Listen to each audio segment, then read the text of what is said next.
ίδιο και από τις γυναίκες, μην νομίζετε. Απλά οι άντρες είχαν μια ελευθεροστομία να τα πούν ως κατορθώματα αυτά. Οπότε να τους λέγω, το σεξ, ακόμα και ο έρωτας που υποτίθεται είναι ανώτερη μορφή σχέσης από το σεξ, μπορεί να καταντήσει μια ζωώδης πράξη. Εάν δεν την στολίσει, αν δεν την ανεβάσει ο Χριστός. Γι' αυτόν τους λέω η Εκκλησία ανοίγαγε των γάμων σε μυστήριο. Τελευταία που με ρωτήσαν και τους είπα ότι αν είναι προγαμιές σχέσεις σαν αμαρτία, βεβαίως σαν αμαρτία λέω τους. Χωρίς γάμο δεν υπάρχει γαμίση. Ακούστε τώρα το ερώτημα. Μέσα από αυτήν τη διήγηση νομίζω σας έδωσα το στίγμα πώς εφτάσαμε στο σημερινό μας κατάντημα.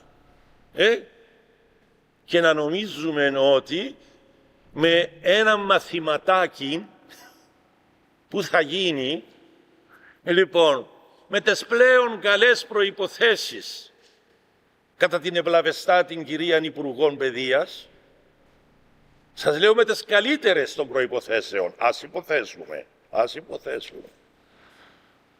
θα λύσουν το πρόβλημα του σεξ, του έρωτα και της αγάπης. Όταν η ίδια η εμπειρία των τελευταίων 40-50 χρόνων μας λέει ότι είναι κάτι άλλο που χρειάζεται ο άνθρωπος, είτε είναι έγγαμος είτε είναι άγαμος, είτε είναι straight είτε είναι gay. Προσέξτε τι λέω. Είναι κάτι άλλο που θέλει ο άνθρωπος για να γίνει άνθρωπος. Άνθρωπος σημαίνει άνω θρόσκο, βλέπω πάνω, όχι σαν το ζώο που βλέπει συνέχεια κάτω. Έτσι. Και τι είναι αυτό που θέλει ο άνθρωπος? Θέλει την αγάπη. Και η αγάπη είναι ο Χριστός. Πόσοι άνθρωποι το τέριν τους ξαφνικά με έναν ατύχημα. Μην είσαι και ανάπηρος. Τετραπληγικός λέει σου. Με εγκεφαλικό, με άνοια, με καρκίνο. Ή πεθαίνει ξαφνικά το τέριν τους από μια ασθένεια. Πόσα και πόσα δεν έχουμε ζήσει. Δεν είναι έτσι? Και σου λέει, εγώ μια γυναίκα να αγάπησα. Θέλω άλλη. Αν έχω παιδιά να παντρευτώ δεύτερο γάμο, αλλά να δυσκολευτώ να σε αγαπήσω. Έτσι είπε ο πατέρας μου της μάνας μου. Αμιλιά έξυπνη. Ήταν 20 χρονών μόνο. Λέει του, εντάξει Νικόλα, ξέρω λαλή του, αφού λέει το κυπαριμία, η πρώτη είναι η αγάπη σου και η δεύτερη η κυρά σου. Αλλά να με αφήσεις στο σπίτι, να είμαι εγώ κυρά. Έξω θα είσαι εσύ αφέντης, μέσα θα είμαι εγώ κυρά. Ακούσες? Ο πατέρας μου γύρισε είδεν τι και φοβήθηκε τι. Δηλαδή είναι πιο έξυπνη που με έναν τούτη. Έτσι. Και με την εξυπνάδα της, με την εργατικότητα της, να μεγαλώσει τα δύο ορφανά του πατέρα μου. Σε φτάσαμε στο σημείο, μου έλεγε η μάνα μου, δεν μπορούσα να κάνω βήμα, ο δεύτερος ο Μιχάλης, συνέχεια έλεγε της μάμα, 6 χρονών. Ήβρε μάναν το παιδί. Εκεί που ήταν 3 χρόνια άπλητος. Και τσιν της άλλης, να γυροκομίσει και τον πεθερόν του πατέρα μου και την πεθεράν του πατέρα μου, στο ίδιο σπίτι. Το κάνεις κυρία μόνο εσύ? Επειδή έχεις πελάρα γι' αυτό. Δεν είσαι λογικόν. Έτσι. Και αγαπάς πολύ τον Χριστό γι' αυτό. Η μάνα μου δες αγαπούσε πολύ τον Χριστό, αλλά ήταν πολύ λογική. Φαντάζομαι πόσον υπόφερε αυτή η γυναίκα για να υποτάξει τη λογική της στις εντολές του Χριστού.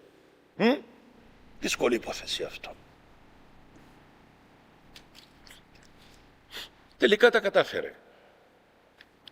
Στο χρόνο απάνω Ο πατέρας μου της έλεγε, ξέρεις λαλή της, «Ρα γενέκα, ερωτεύτηκα σειρά».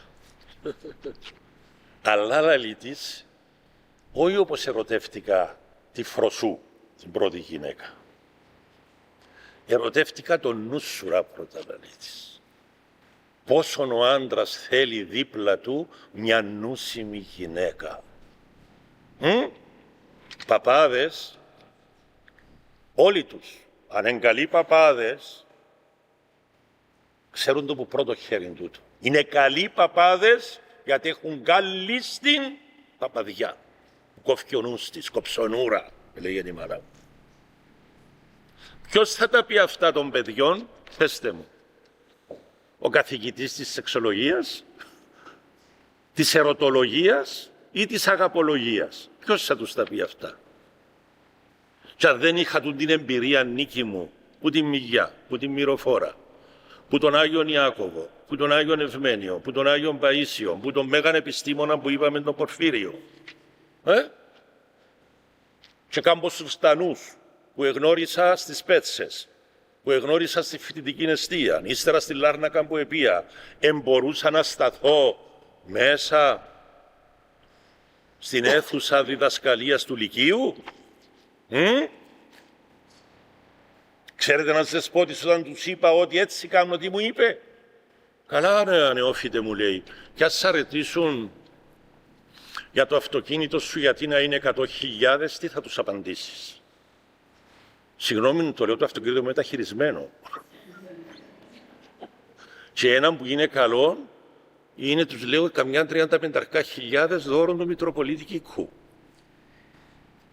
Λοιπόν, και αλλάζω αυτοκίνητο κάθε 15-20 χρόνια, όχι κάθε 3 χρόνια, την τελευταία μάρκα. Άρα εμείς δεν μπορούμε να πάμε στα σχολεία. Βλέπεις. Για να πας στο σχολείο ο επίσκοπος διαεξετάσεις το αμάξι του, το ότο. Τώρα, επειδή είναι πολλά μεγάλος ο πρόλογος που σου είπα, βλέπω η δεύτερη ερώτηση δεν θα υπάρξει.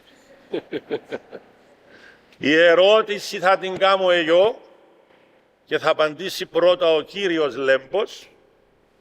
Δεν πιστεύω να έχεις τίποτε γραμμένα. Και όποιος θέλει από εσάς.